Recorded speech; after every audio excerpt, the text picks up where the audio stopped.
Muy buenas tardes. Le damos una cordial bienvenida a la conferencia Avances en el proceso de descolonización y despatriarcalización en Bolivia, organizada por la Escuela de Pregrado, la Dirección de Extensión de la Facultad de Ciencias Sociales y el Centro Interdisciplinario de Estudios de Género del Departamento de Antropología de la Universidad de Chile.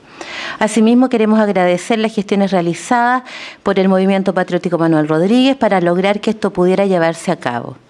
Queremos saludar y agradecer el respaldo de nuestras autoridades académicas, especialmente al profesor Marcelo Arnold y al nuevo decano Roberto Aceituno.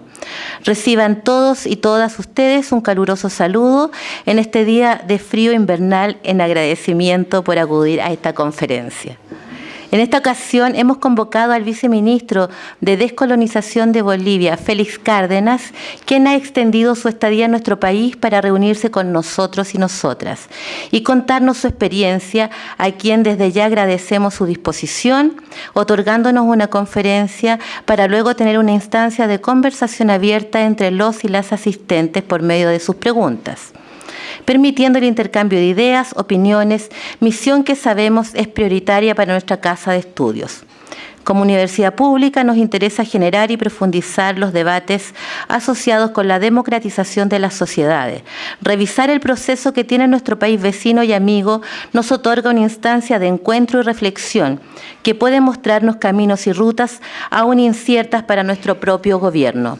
A continuación, escucharemos unas breves palabras de Carolina Franch, subdirectora del Centro de Estudios de Investigación de Género y parte del equipo organizador de este encuentro, quien nos dará la bienvenida.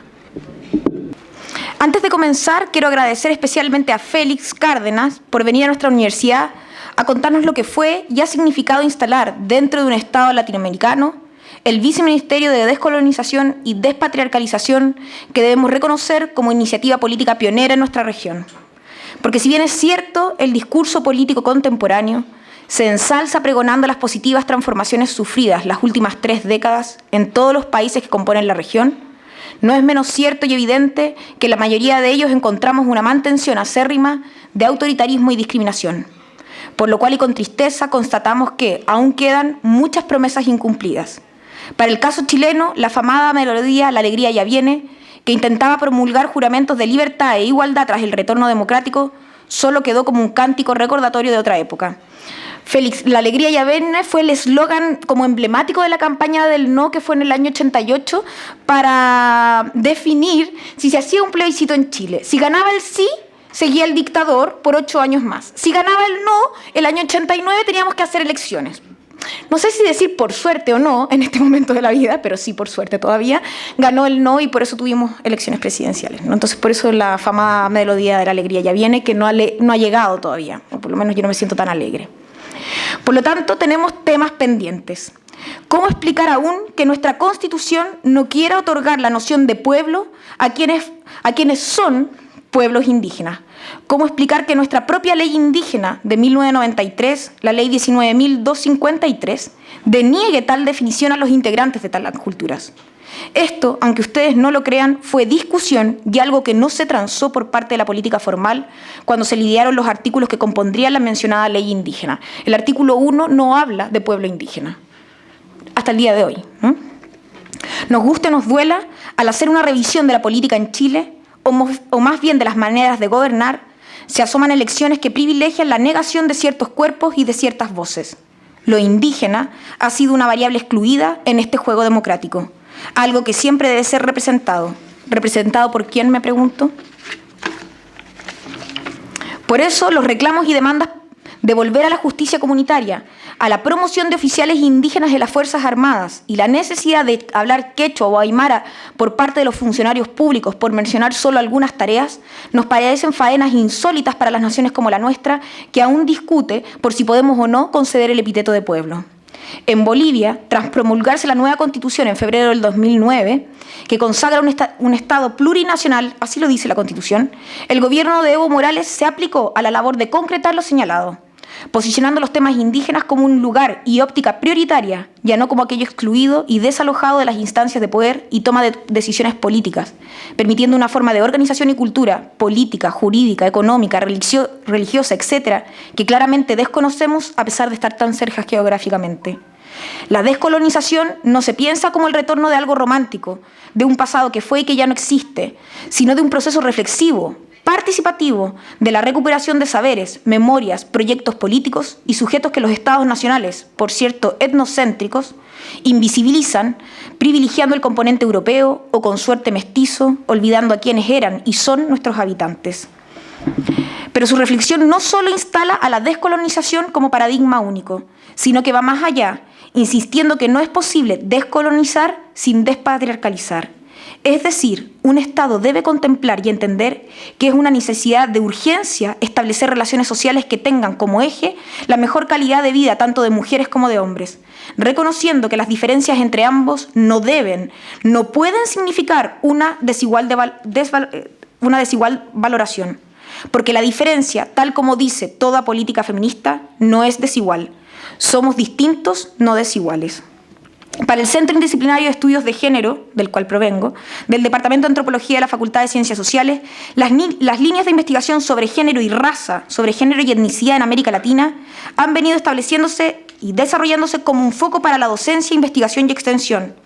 Para ello, los movimientos de mujeres y académicas indígenas han sido fundamentales, permitiendo construir instancias reflexivas que ponen en tensión lo que hasta entonces se venía conceptualizando en torno al género y a la etnicidad por parte del feminismo más clásico, hegemónico de la academia.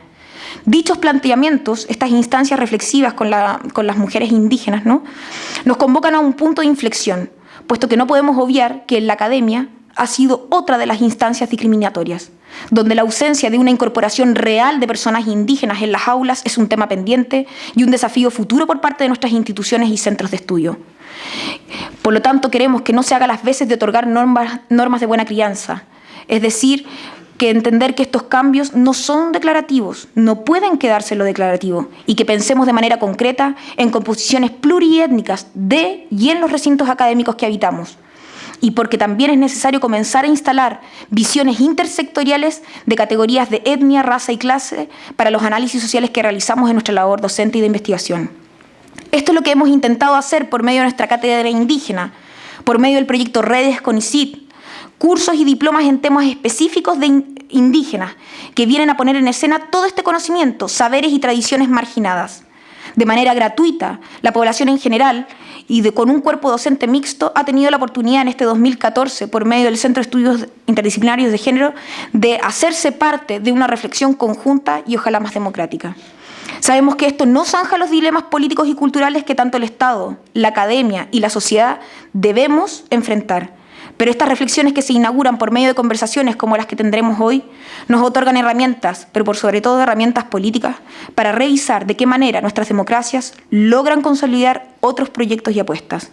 Buscar otros caminos posibles, aunque esto sea eslogan de otro mundo es posible, porque en eso creo fielmente. Hay otros caminos y rutas de exploración. Las orientaciones que nos entregue hoy el viceministro de Descolonización y Despatriarcalización de Bolivia son claramente un insumo relevante para comenzar este trayecto. No quisiera terminar estas palabras sin agradecer a Doris Ojeda, de la Escuela de Pregrado, por la generosidad de compartir sus contactos y por hacer que esta instancia nos involucre en un trabajo epistémico colectivo. Al equipo CIEC, Paula, Viviana, Romina, quienes con su labor cotidiana permiten que esto funcione, ¿no?, que organizaron todo lo que tenemos preparado para después, así que los invitamos a quedarse.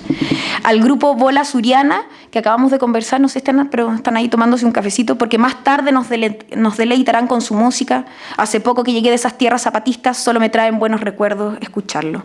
Por último, reiterar mis agradecimientos al viceministro Félix Cárdenas y a todos ustedes por entender que estas son reflexiones políticas de enorme trascendencia, ¿no? Porque cuando discutimos reforma educacional, ¿dónde están los indígenas ahí? Porque cuando discutimos reforma tributaria, ¿dónde están los indígenas ahí? Son temas políticos que siempre dejan al margen a los mismos, ¿no? Así que nada, muchas gracias por estar acá y a ustedes por compartir con nosotros.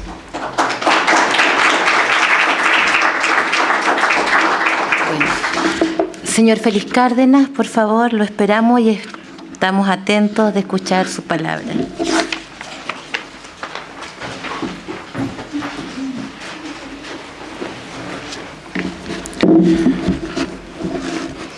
Bueno, muchas gracias por la invitación.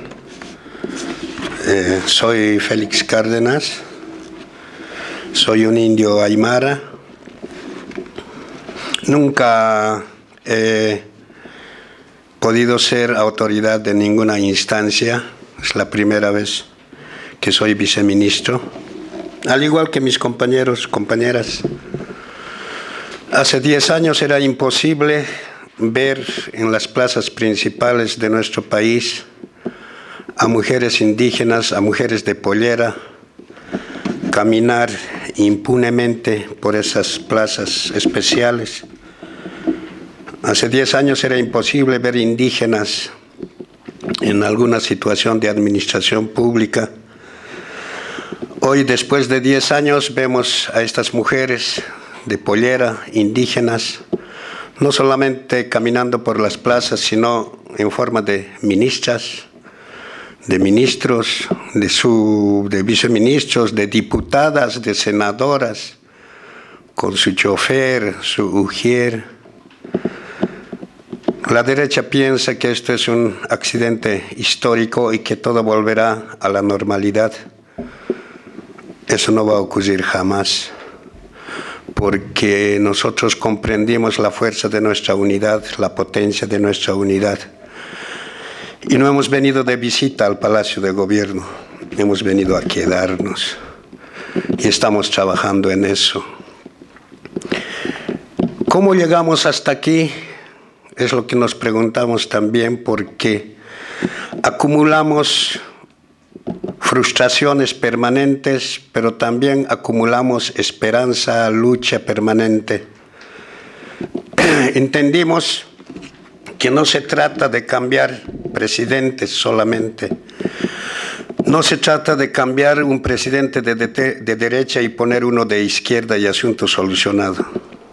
Se trata de entender la complejidad, la profundidad de nuestro país, de su estructuración, de cómo ha sido concebida, el pecado original de la creación de nuestros países. Y es así que entendemos que partimos ahora del fracaso de una forma de país. Partimos de un país que se funda en 1825, que pretendió ser moderno, que pretendió ser civilizado y que quiso construirse en base a la destrucción de los pueblos indígenas, en base a la eliminación de sus saberes, sus conocimientos, a la eliminación de sus idiomas, a la destrucción de su identidad, de su raíz. Quisimos ser lo que jamás lograremos ser y aparentamos ser lo que no somos. Ese tipo de país fracasó, ese tipo de país eclosionó el 2003, expulsamos al último presidente neoliberal y nos damos la oportunidad ahora de refundar nuestro país. Entonces, habrá que decir que dos temas pueden ser fundamentales para mirar una refundación. En primer lugar, entendemos que no se puede cambiar presidentes, aún sea de izquierda, aún sea indígena, por primera vez en nuestra historia, y pretender gobernar con los mismos parámetros legales, o sea, nuestra constitución política. Se trata de que tenemos que tener una nueva constitución política que sea acorde a los desafíos del siglo XXI. Por lo tanto, se impone convocar a una asamblea constituyente para refundar el país. Una asamblea constituyente donde por primera vez nos encontramos indios, obreros, académicos, intelectuales, hombres y mujeres, el país en su conjunto. Y el otro tema es el tema de la dignidad individual, la dignidad colectiva, la dignidad de país. Hemos creído, a nombre del neoliberalismo, que el Estado no es capaz de administrar sus propias empresas estratégicas y los diferentes gobiernos rifaron nuestras empresas a las transnacionales. Un mínimo de dignidad nos obliga a nacionalizar esto que fue rifado. Nacionalizamos los hidrocarburos, nacionalizamos las empresas mineras, nacionalizamos todo lo que pudimos hasta hoy. O sea, Asamblea Constituyente y nacionalización son las dos tareas centrales que nos permiten mirar hacia adelante con un moderado optimismo. La Asamblea Constituyente, entre muchos de los temas que se discute, es el carácter del Estado, del nuevo Estado, cuáles son las condiciones para la construcción de un nuevo país. Y es aquí donde se atraviesa el tema del colonialismo, la necesidad de construir una nueva constitución política del Estado no solo tiene que ver con Bolivia, tiene que ver, a nuestro entender, con todos los países. Todos los países tenemos constituciones fundacionales. Y estas constituciones fundacionales son constituciones coloniales y colonizantes. Lo han hecho algunos maquillajes para pretender hacernos creer que se modernizan, pero son fundacionales. Entonces, en la Asamblea Constituyente es eso lo que discutimos, el carácter colonial de la institucionalidad de nuestros países, pero del cual también se desprende y se produce esta colonialidad en nuestros comportamientos cotidianos. Y para entrar en estos temas de saber cuán colonizados estamos, cuán descolonizados podemos ser, tenemos que ver hasta temas simples. Podemos hablar de algunas cosas como el Año Nuevo. Yo me quedo a veces con el tema de cómo te explicas la creación del mundo. ¿Cómo nos explicamos la creación del mundo? Desde la escuela, en la casa, en la familia, en todas partes nos hacen creer que Dios hizo este mundo. El primer día Dios hizo los mares, las montañas, nos dicen. El segundo día hizo los bosques, los animales. El tercer día hizo a Adán. El cuarto día se dio cuenta que Adán estaba muy triste y para que no esté triste se lo hace una mujer. Y el quinto día, y el sexto día, y el séptimo día, Dios descansa. Había sabido cansarse ese Dios. Esa es una forma muy burocrática de explicar la creación del mundo. Para nosotros, para los pueblos indígenas, el mundo se ha hecho de otra forma. El mundo se ha hecho en un concan.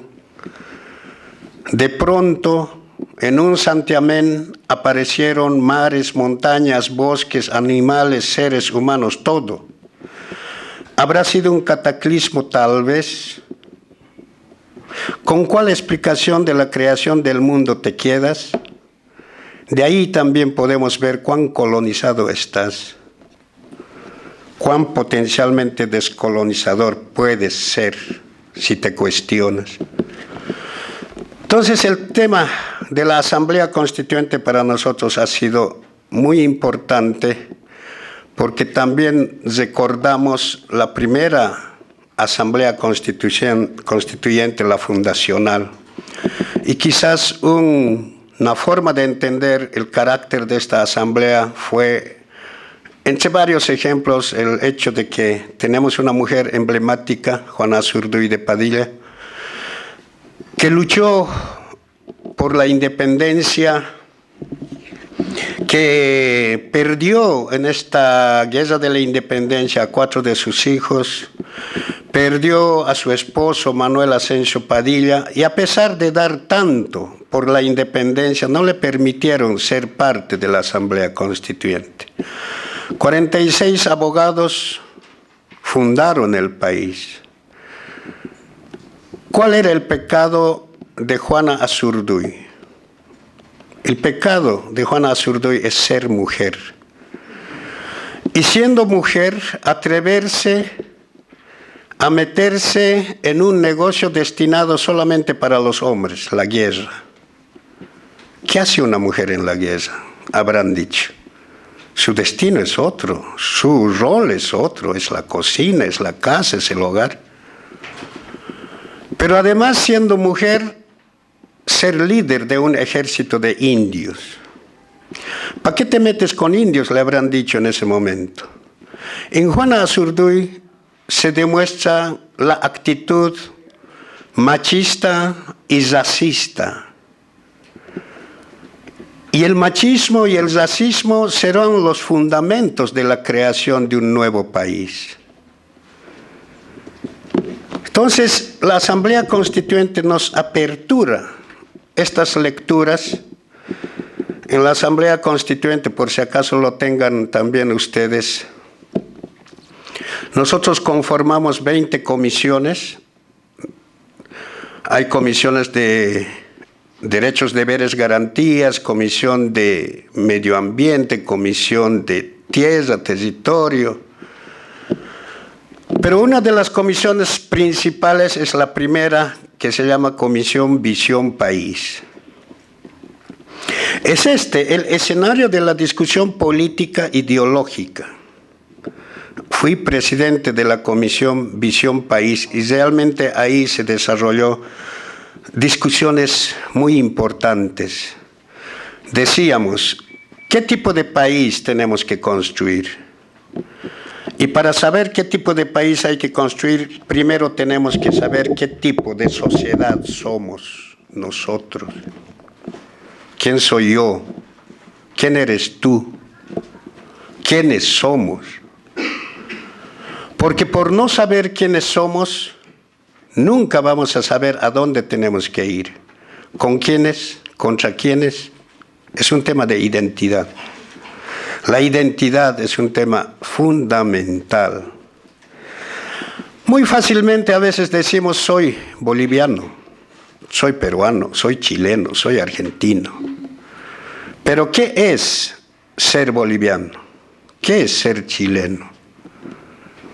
¿Qué implica esa bolivianidad, esa chilenidad, esa peruanidad? ¿Cuáles son los sustentos culturales, identitarios de esa bolivianidad? Es un tema de identidad.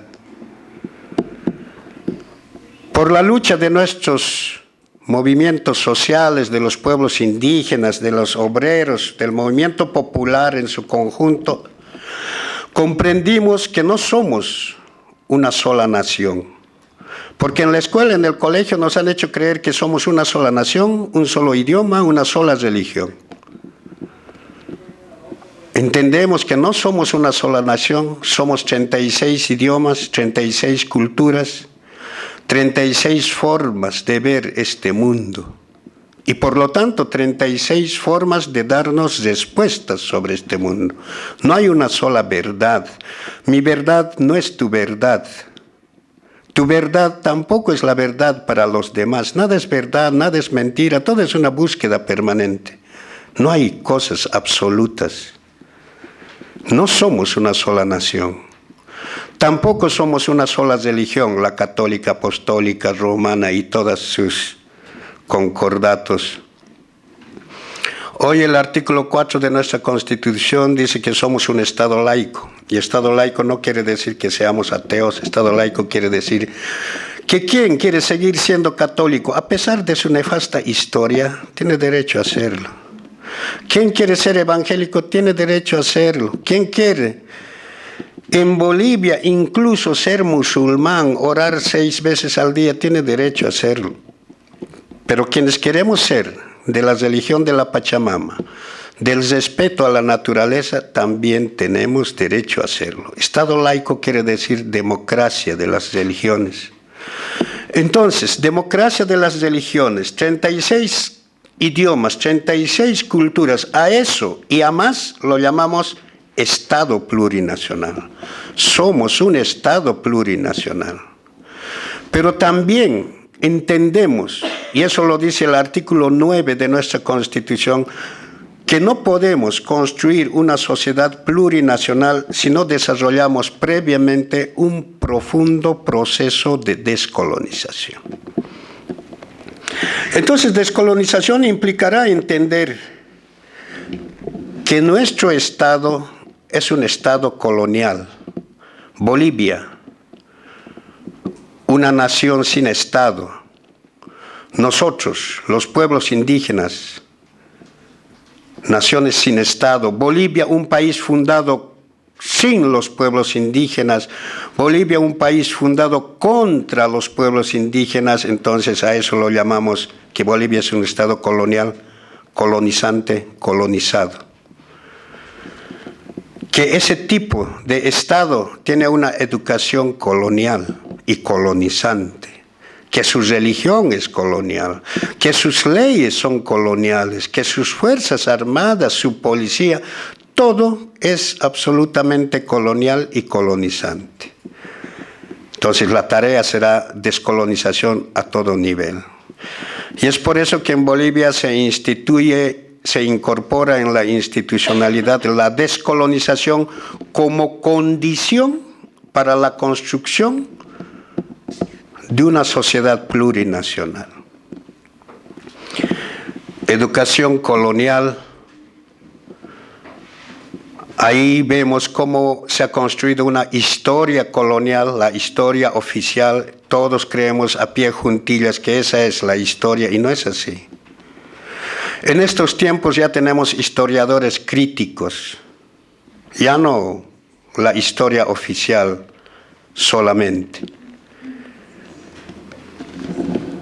En esta educación colonial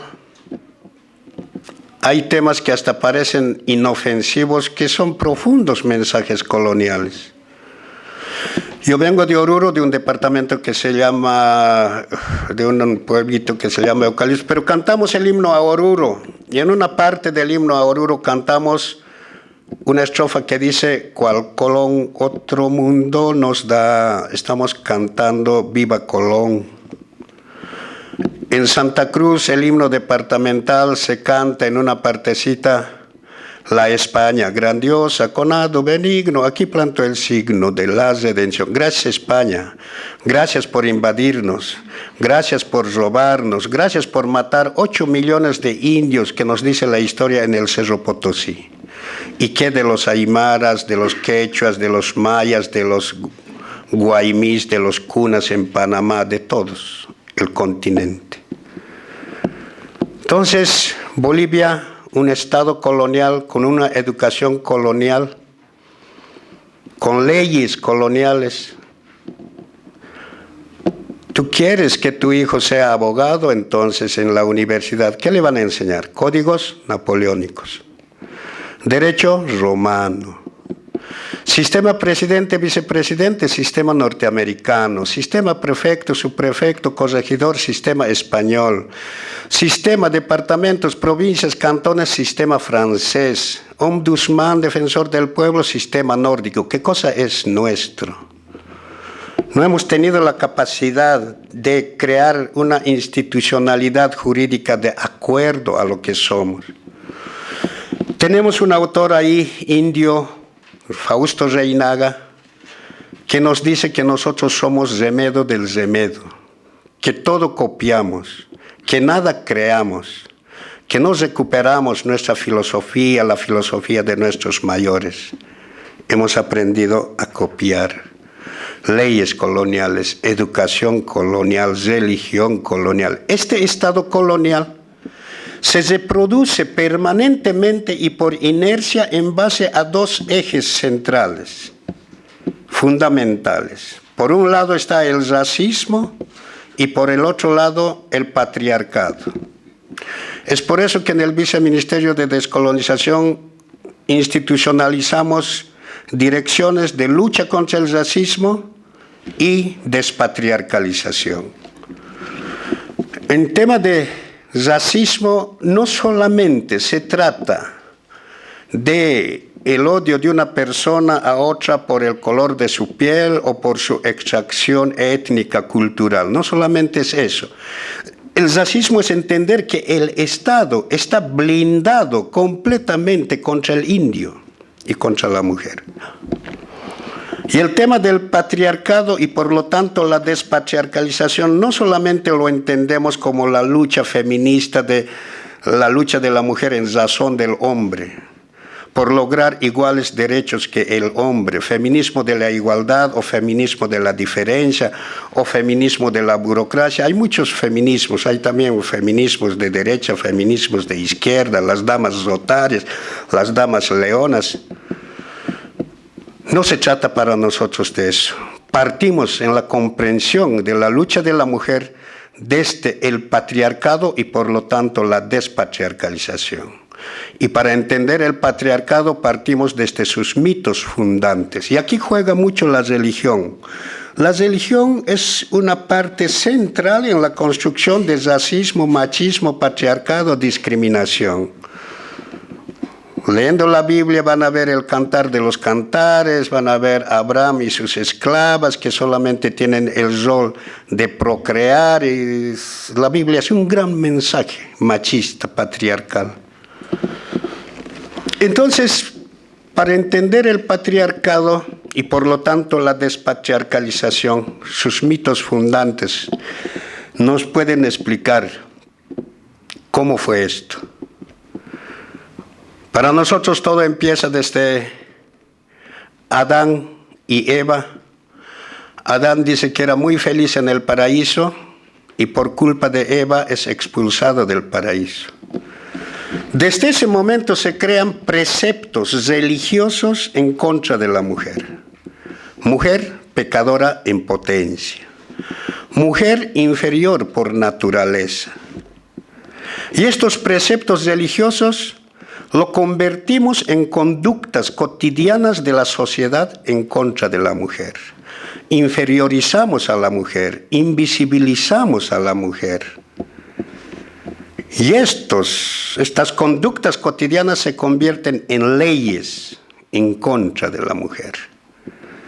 En Bolivia, cuando una mujer se casa, tiene que llevar el apelativo de. Ese de es señal de pertenencia de tal mujer a tal hombre. Se supone a la mujer accesorio al hombre, inferior al hombre. Así hemos construido patriarcado. Pero el papel de la religión va mucho más allá aún. Penetra a lo ideológico. ¿Te han golpeado en una mejilla? ¿Qué le vamos a hacer? Ofrecerle la otra. Te está diciendo, esclavo, no te levantes contra tu patrón. ¿Eres pobre?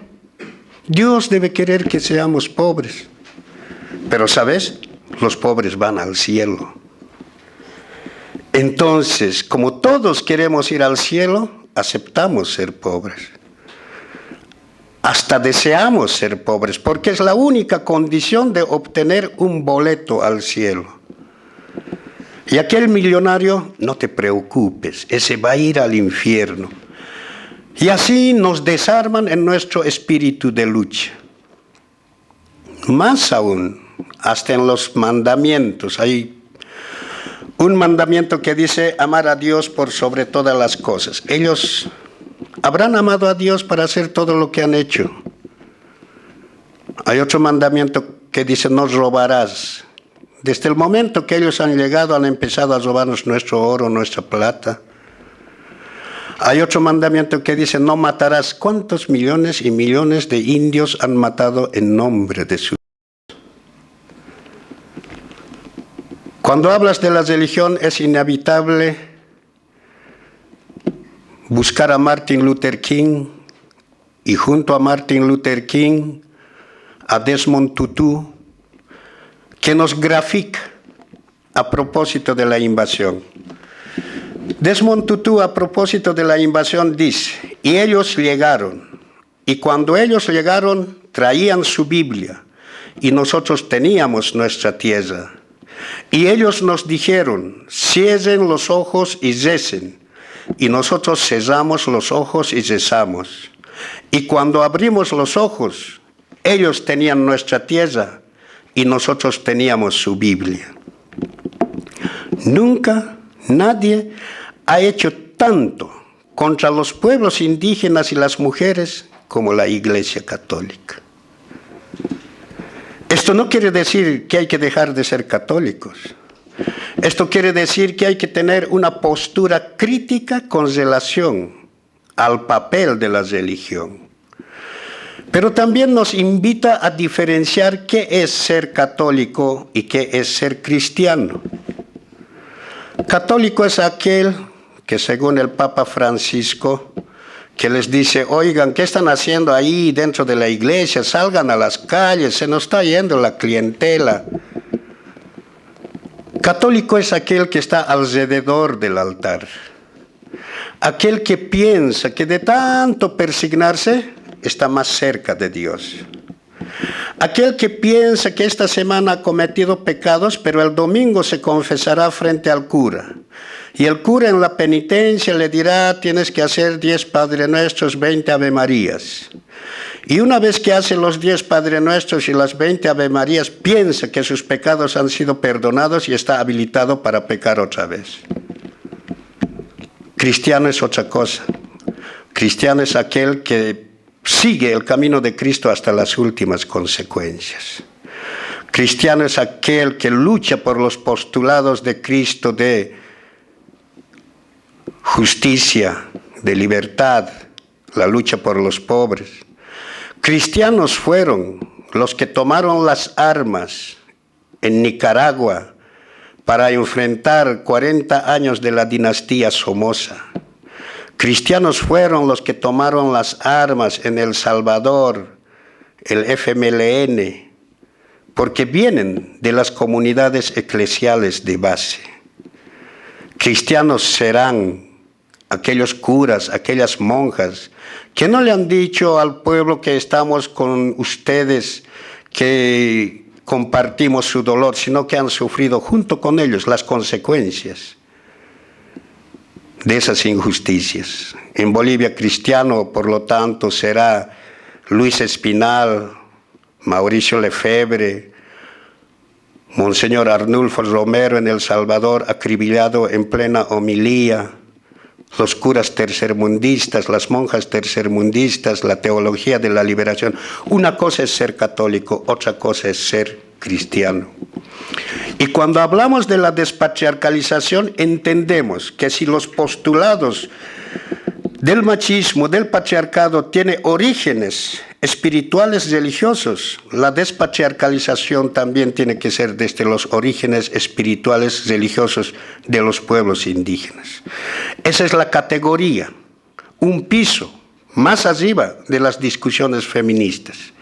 Entonces no hablamos de la lucha de la mujer en individualidad en contra del hombre, sino hablamos desde los postulados de la cosmovisión de los pueblos indígenas que nos hacen ver que todo es una dualidad, que hay sol, que hay luna, que hay día, hay noche, todo es dualidad, todo es masculino, femenino, chachahuarmi, que decimos en Aymara.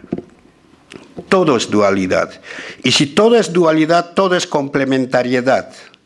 Todo es reciprocidad y por lo tanto equilibrio. Si todo es dualidad, entonces todo es comunidad.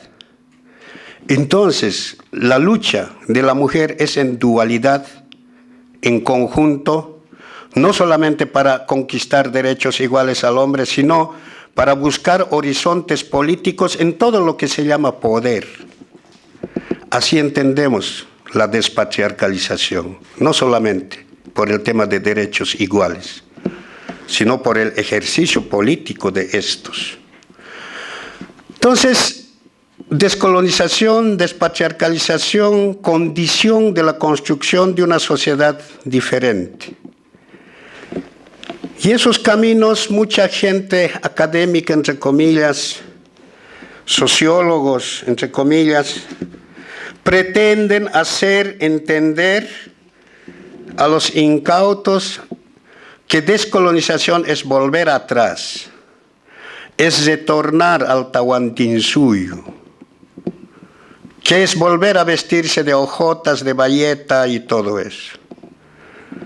No se trata de un retorno romántico al pasado. Descolonización se trata más bien de una recuperación científica de nuestro pasado, para combinarlo con la modernidad, pero no con cualquier modernidad, con una modernidad que nos pueda permitir hacer industrias, hacer caminos sin dañar a la madre tierra, con una modernidad que nos pueda permitir hacer desarrollo en equilibrio con la madre tierra. ¿Cómo se hace esto? Ese es el kit de la cuestión.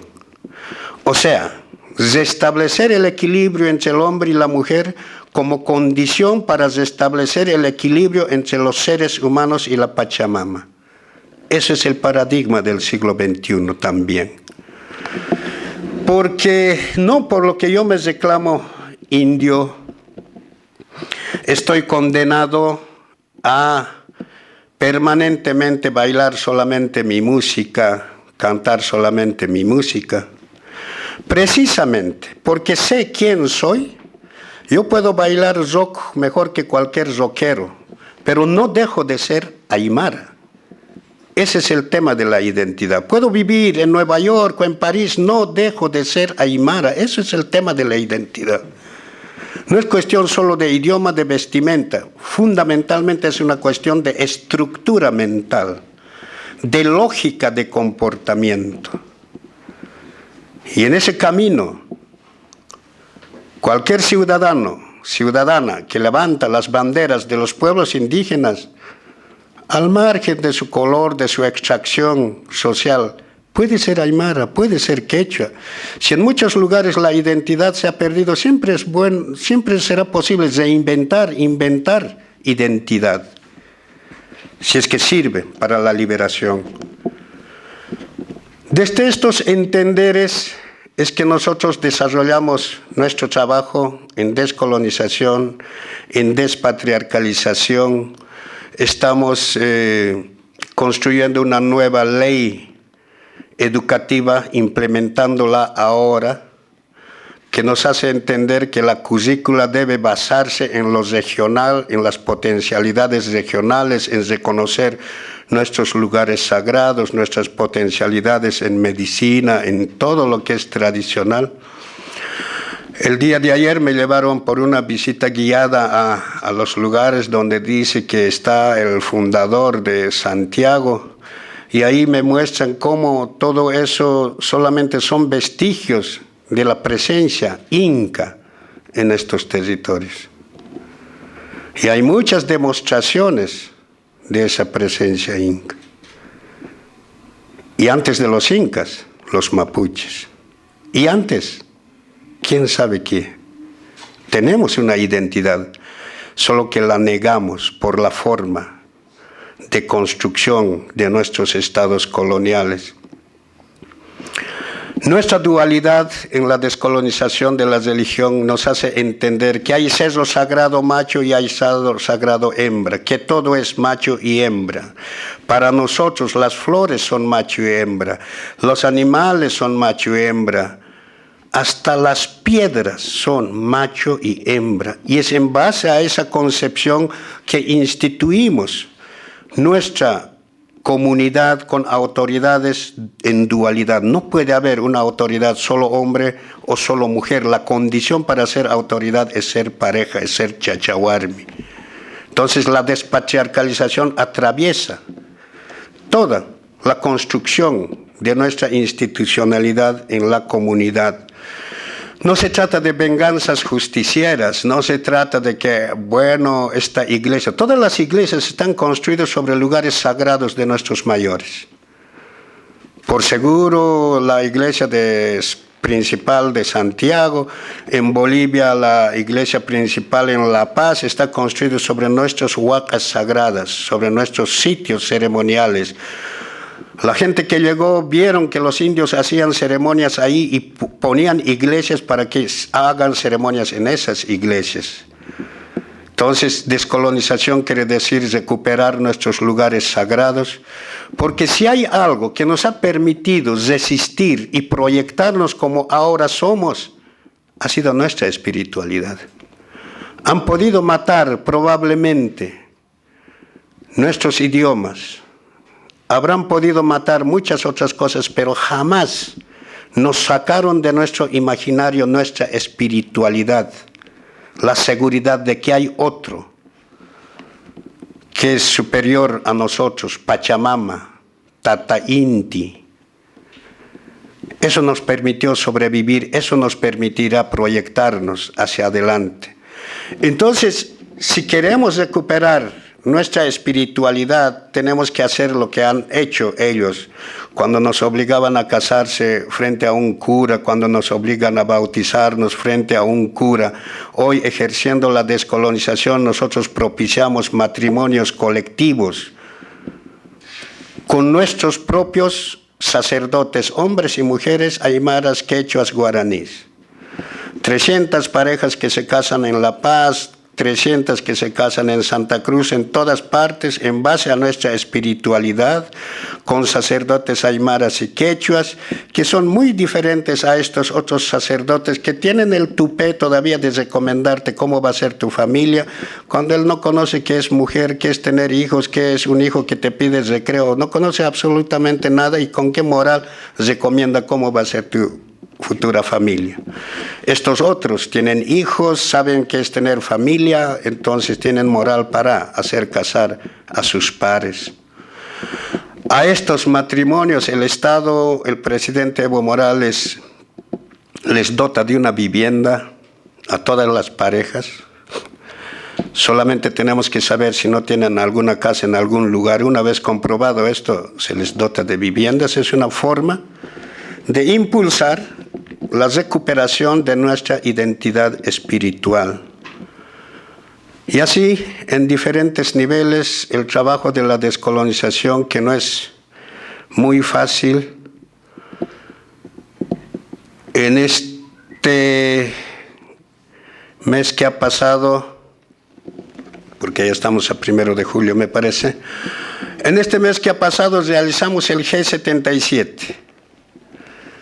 El G77, que si lo hubiéramos hecho con otro presidente y en otro escenario, no tendría la trascendencia que tiene para nosotros. Lo hacemos con un presidente indígena por primera vez en la historia de Bolivia. Lo hacemos en un escenario de un proceso de cambio que para muchos es la revolución que habíamos soñado. Y es desde el G77 que se lanzan paradigmas como descolonización, vivir bien, despatriarcalización, pero todo esto solo tendrá sentido si tomamos en cuenta fundamentalmente el tema Madre Tierra Pachamama. Un nuevo orden económico mundial, el respeto a la soberanía de los pueblos que salen desde la Asamblea, desde el G77. Cuando yo recuerdo hacia atrás, veo cómo el colonialismo, porque mucha gente pretende hacer creer también que descolonización es un tema de indios, solamente. La descolonización, el colonialismo atraviesa por todos los segmentos sociales. Tenemos una burguesía, un empresariado que piensa que está predestinado a vivir siempre de las migajas que le tiran de su mesa las transnacionales. Eso es colonialismo. Que no se atreven a invertir para desarrollar su país. Un sector altamente conservador, las élites políticas en nuestros países, que piensan que tienen que vivir siempre de rodillas frente al imperio, que su destino es estar sumiso al imperio, al imperialismo. Hubo una ocasión en que una embajadora de Estados Unidos, Donna Zinac, les dice a los ministros de Bolivia en esos tiempos que si quieren participar en la fiesta del aniversario de la independencia de Estados Unidos el 4 de julio, si quieren participar, porque es un privilegio participar ahí para quienes piensan que es un privilegio, deberían venir vestidos de cowboys. Y los ministros lo hicieron, porque piensan que ese es su destino. Entonces, cuando Evo Morales se atreve a expulsar al embajador de Estados Unidos, estas élites, estos sectores altamente conservadores ponen el grito al cielo. ¿Cómo un país tan pequeñito, con una economía tan insignificante, va a tener el tupé de expulsar al embajador del imperio, del patrón mundial? Se rasgaban las vestiduras. Mucho más aún, cuando privilegiamos nuestras relaciones con Irán, con Rusia, con China, el eje del mal para Estados Unidos. No se dan cuenta que dentro de 3, 4, 5 años China va a ser la primera potencia mundial en todo sentido. No se dan cuenta que el imperialismo, que el imperio, que Estados Unidos está en decadencia, y esta vez terminal. Siempre hubieron anuncios de la decadencia del imperialismo, pero esta vez sí es, sin vuelta. Entonces, por eso será que los jóvenes en Bolivia están empezando a estudiar chino mandarín. Tenemos un gran contingente de jóvenes que están estudiando en China por estos temas de la transferencia tecnológica, por estos temas de los entenderes que el futuro en términos de hegemonía va por otro lado y no por Estados Unidos. Antes nos obligaban a ver el mundo desde Estados Unidos. Hoy nos da la gana de ver el mundo desde Bolivia. Esa es la calidad de nuestra transformación, de nuestro proceso revolucionario. Es posible que nos estemos equivocando, pero serán nuestros errores, no por culpa de otros. Estamos construyendo una sociedad de acuerdo a lo que somos, sabiendo las frustraciones anteriores. Estamos construyendo una sociedad desde nuestra identidad. Por eso nuestra Constitución, cuando se habla de principios, valores, ahora dice Amasúa, Amayuya, Amaquella en la Constitución. No seas ladrón, no seas mentiroso, no seas flojo. No necesitamos liberté, fraternité, solidarité de la Revolución Francesa. No tenemos nada que ver con la Revolución Francesa. No pretendemos ser modelo de nadie tampoco. Ni queremos modelos. Ni Cuba es nuestro modelo, ni Venezuela es nuestro modelo. Somos una construcción sui generis. Por eso será que cuando pensamos que nos estamos convirtiendo en un laboratorio político, porque ahora ya no necesitas estudiar en Harvard para hacer politología o estudiar en Lovaina, ahora hay que venir a Bolivia. De hecho, mucha gente viene a Bolivia para ver cómo se puede hacer un proceso con un indio que ni siquiera estudia en Harvard o en Lovaina. ¿Cómo es posible eso? Entonces somos un mal ejemplo para Estados Unidos. Porque de lo que pase en Bolivia dependen otros procesos.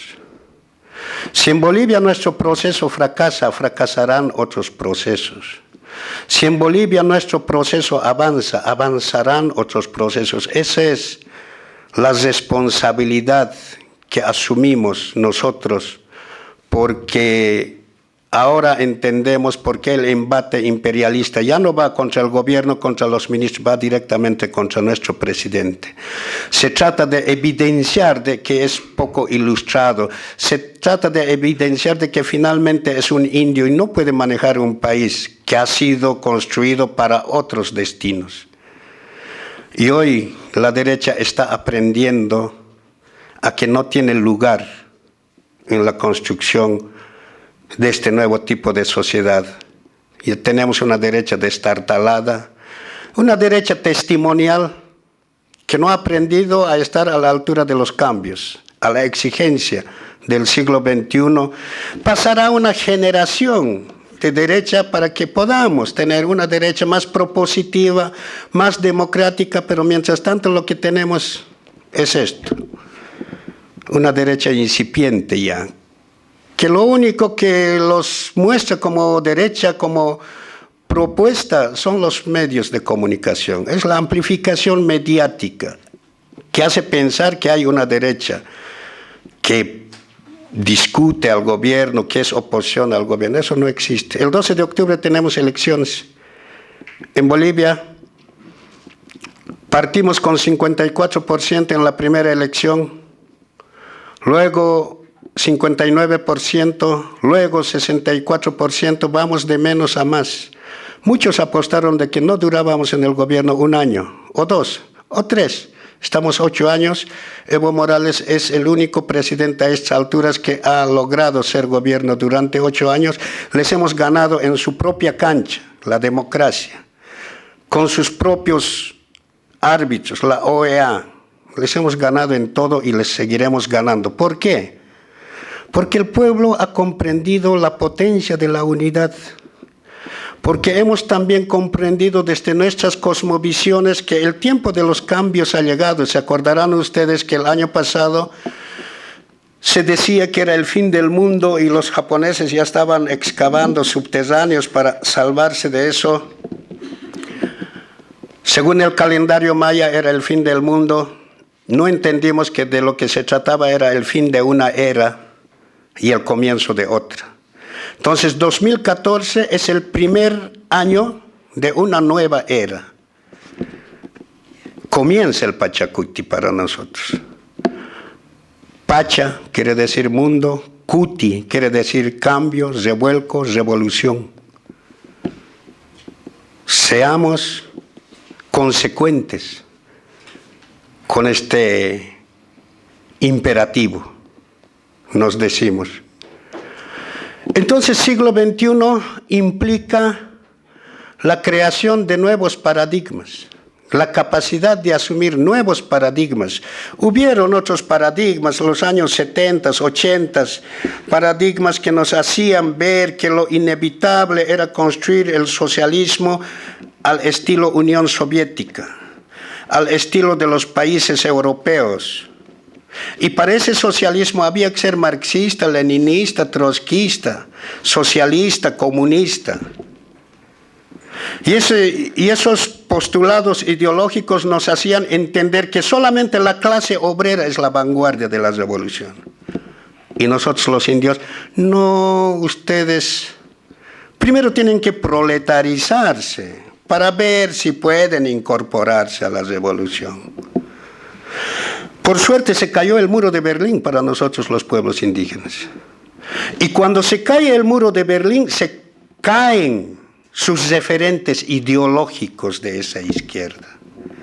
Hoy vemos izquierdas deambulando, buscando referentes. Hoy esas izquierdas nos miran a nosotros. Recién, pero nosotros siempre estuvimos ahí. Y es que en su lógica colonial siempre buscaban respuestas afuera. Se miraban en el espejo y se veían bolcheviques. Una izquierda colonial que ha vivido de espaldas a su país. Cuando a un izquierdista le preguntas algo sobre Marx, te va a decir todo. Incluso puede decirte algunas aventurillas de Marx. Pero si le preguntas quién era Lautaro, quién era Caupolicán, quién es Tupac Katari, Bartolina Sisa, Tupac Amaru, no saben nada de su país, desconocen su cultura, su identidad. Y será por eso que hemos tenido muchas frustraciones, tanta sangre derramada en base a estos otros postulados. Entonces el siglo XXI nos abre la posibilidad de nuevos paradigmas. Por lo menos para nosotros el paradigma del siglo XXI sale por la boca de nuestro presidente en todos los eventos internacionales y nos dice Pachamama como paradigma. ¿Será de izquierda? ¿Será de derecha? No nos interesan las etiquetas. Pachamama como paradigma, entonces, ¿quién es el sujeto histórico? Por lo menos para nosotros el sujeto histórico, el indio. El indio en tanto presidente, el indio en tanto masas, el indio en tanto proyecto político, el indio en tanto paradigma planetario. Entonces, nosotros en Bolivia tenemos que aprender que es posible soñar con otro tipo de sociedad. Tenemos que aprender que la sangre de nuestros mayores, tantas muertes, ¿por qué luchamos? ¿Por qué tantas viudas, tantos huérfanos, tantos desaparecidos, tantos torturados? Porque tenemos que darle sentido a esa lucha. Y ser consecuentes con ellos es atrevernos a perder el miedo, que también es parte de nuestro colonialismo. Pensar que cambiar algo puede tal vez no ser bueno. Entonces, para nosotros todo está cambiando, pero nada será posible. No podremos avanzar mucho. Podremos construir lo mejor en Bolivia, pero si no está acompañado de otros procesos, estaríamos trabajando en vano. Y es por eso que nos preocupamos de qué pasa en Perú, qué pasa en Ecuador, qué pasa en Chile, qué pasa en todas partes.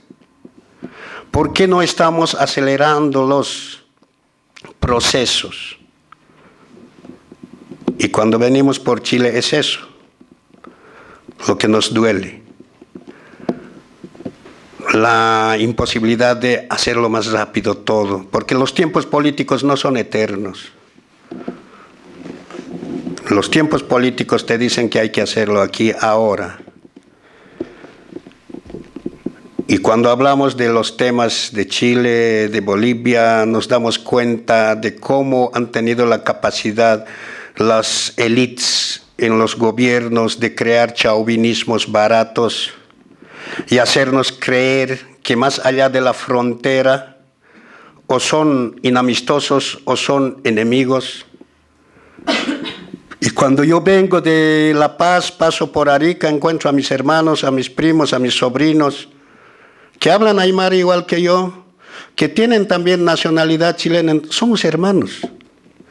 ¿Y por qué siendo hermanos hemos estado viviendo siempre de espaldas? Es el tiempo de mirarnos, es el tiempo de hablarnos. Son otros tiempos. Yo creo que esos temas que no se han resuelto, temas del siglo XIX, ya no son discutibles, son obsoletos. Porque estos argumentos de que yo tengo la razón, o yo tengo la fuerza, o yo tengo la razón y la fuerza, ya no son válidos en el siglo XXI. Hay que construir una nueva ética del siglo XXI. El aprender a integrarnos, a compartir lo que tenemos. Es una ridiculez saber que acá traen petróleo desde Indonesia cuando lo tiene aquí al lado un hermano. El gas de 5 kilos en nuestro país cuesta $3 con tendencia a bajar a 2. Y en otros lugares cuesta el doble, el triple. ¿Por qué no compartimos lo que tenemos? Entonces, es acá donde nosotros imprimimos un sello diferente en el camino de la descolonización, la diplomacia de los pueblos. Lo que los gobiernos no pueden solucionar por sus características coloniales que tienen uno y otro, quizás lo pueden acelerar los movimientos sociales. Con esto de la diplomacia de los pueblos, del intercambiar permanentemente nuestras experiencias, todo lo que hacemos. Y es en ese sentido que ha sido para nosotros muy gratificante en el momento que Bachelet asume su segundo mandato, el hecho de que en el Caupolicán, no curiosos, compañeros y compañeras, militantes de diferentes organizaciones le digan a Evo Morales mar para Bolivia. Eso desató más de una lágrima en los bolivianos y la comprensión de que somos hermanos. Siempre fuimos hermanos, solo que los estados nacionales han creado fronteras coloniales. También entonces el siglo XXI será el tiempo de romper estas fronteras imaginarias. Entonces habrá que trabajar en la integración latinoamericana, como dice el comandante Chávez, en la construcción de la gran patria latinoamericana, como nos decía Simón Bolívar, que para nosotros, para los pueblos indígenas, no es nuevo, solamente es la restitución del gran Abya Yala. supimos vivir siempre entre diferentes. Jamás vamos a poder construir una sociedad de iguales. Eso no hay. En lo único que somos iguales es que todos somos desiguales. Y tenemos que aprender a vivir en nuestras diferencias. Entonces, para construir una sociedad plurinacional, tenemos que desarrollar interculturalidad, pero para desarrollar interculturalidad, tenemos que afirmar intraculturalidad. La capacidad de ser nosotros mismos, de sentirnos orgullosos de lo que somos. Jamás seremos otra cosa. Somos lo que somos. No le pidas que el otro te respete si primero tú no te respetas a ti mismo. Ese es el tema de la identidad, ese es el tema de la intraculturalidad.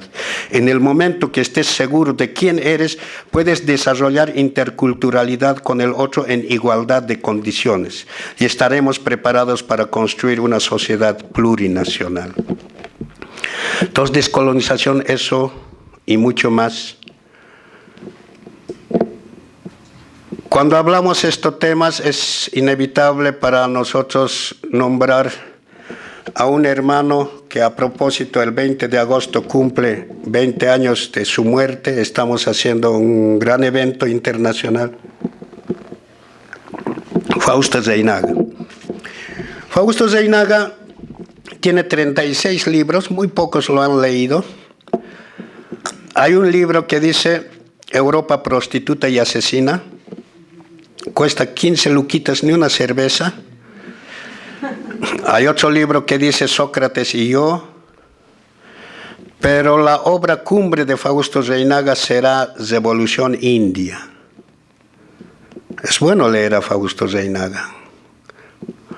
Fausto Reynaga tenía la costumbre de desafiar, de interpelar. Fausto Reynaga te decía: ya que estamos hablando de libertad, ¿de verdad quieres ser libre? Si de verdad quieres ser libre, saca a Cristo y a Marx de tu cerebro y serás libre. Y podremos construir una sociedad a partir de nosotros, desde nuestra identidad, desde nuestras raíces. Seamos nosotros. Ese es el sueño que también tenemos en Bolivia, Estado plurinacional. Muchas gracias.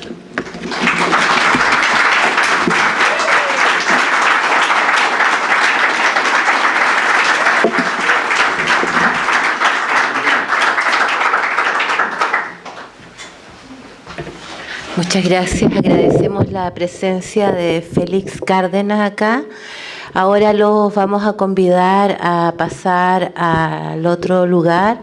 No sé si hay algunas preguntas que quieran hacer antes. También el espacio del cóctel es un espacio para conversar, para profundizar algunas ideas con Félix. Sí, ya. Entonces, adelante. Muchas gracias por su participación y un aplauso nuevamente para Félix.